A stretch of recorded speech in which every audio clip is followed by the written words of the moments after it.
Ce vendredi 23 janvier 2026, je suis tombé sur le rapport de l'ONU State of Finance for Nature. Il reprenait les nombreux points que l'on a soulevés précédemment, mais il apporte surtout un chiffre et une réalité qui sidèrent et qui va à l'encontre du bon sens, qui me laisse presque sans voix. Juste assez pour aborder ce dernier point. L'humain dépense 30 fois plus pour détruire que pour protéger la biodiversité et donc son avenir sur Terre. C'est juste hallucinant. La catastrophe écologique n'est pas un échec, c'est un choix. L'ONU a sorti les chiffres. Ils sont précis, froids, indiscutables. Et ils racontent une histoire simple. L'humanité finance méthodiquement sa propre disparition en détruisant la Terre à coups de milliers de milliards. Non par ignorance ni par erreur, mais parce que la destruction rapporte plus que la survie. Le 22 janvier 2026, le Programme des Nations Unies pour l'environnement publie son rapport State of Finance for Nature. Un document technique, austère et pourtant explosif. Car derrière les tableaux et les ratios se cache une vérité brutale. L'homme investit 30 fois plus d'argent pour détruire la Terre que pour la protéger.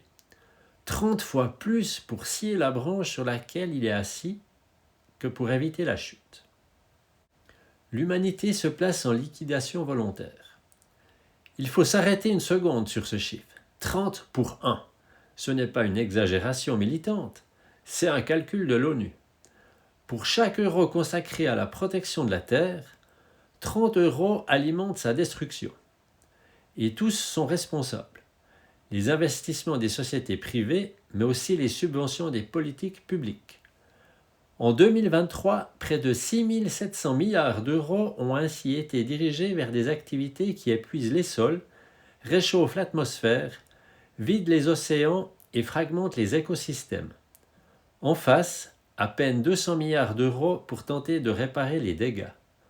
Autant dire une aumône versée après l'incendie. L'humanité ne court pas seulement vers le mur, elle le finance, elle le subventionne, elle en tire des dividendes trimestriels. Et elle appelle ça de la croissance.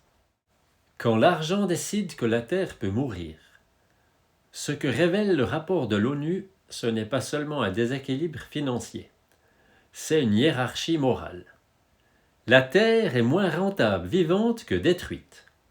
Les forêts debout rapportent moins que les forêts rasées. Les sols fertiles, moins que les mines. Les océans en bonne santé, moins que les cargos qui les sillonnent. Les secteurs pointés du doigt par l'ONU sont connus. Énergie fossile, agriculture industrielle, extraction minière, infrastructures lourdes, industrie polluante, ce n'est rien d'autre que le cœur du système économique mondial. La destruction de la Terre n'est pas une dérive du capitalisme. Elle en est une fonction centrale. Le plus inquiétant n'est pas l'ampleur des sommes, c'est leur origine. L'essentiel de ces flux provient du secteur privé, souvent soutenu par l'argent public.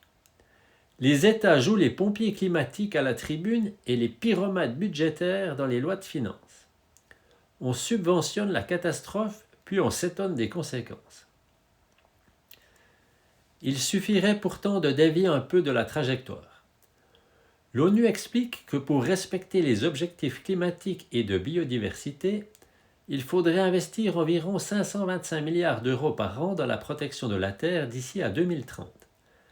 Même pas 3 fois ce qui est investi actuellement, et pourtant ce chiffre est présenté comme ambitieux. Il est en réalité dérisoire comparé au montant injecté dans la destruction. Mais même cet objectif minimal semble hors d'atteinte. Car augmenter les investissements verts sans réduire les flux destructeurs revient à écoper un navire pendant qu'on perce la coque. L'ONU le dit sans détour. Tant que l'argent continuera d'aller massivement vers des activités nuisibles, la protection restera inefficace. Autrement dit, l'humanité sait ce qu'elle fait, sait combien ça coûte, sait ce qu'il faudrait faire à la place, et elle choisit quand même de continuer. La joie morbide de continuer comme avant. Ce qui frappe au fond, c'est l'absence de panique. 30 pour 1 et personne ne renverse la table. Les marchés continuent, Les sommets s'enchaînent. Les discours promettent des actions d'ici 2030, des solutions pour 2050, pendant que l'argent détruit déjà 2026. L'humanité ne va pas vers sa perte en trébuchant, elle y marche droit, le sourire aux lèvres, le portefeuille à la main. Gardons aussi à l'esprit, et c'est essentiel, de continuer à vivre au mieux, tout en prenant soin des êtres chers, de nous-mêmes et de cette fabuleuse biodiversité.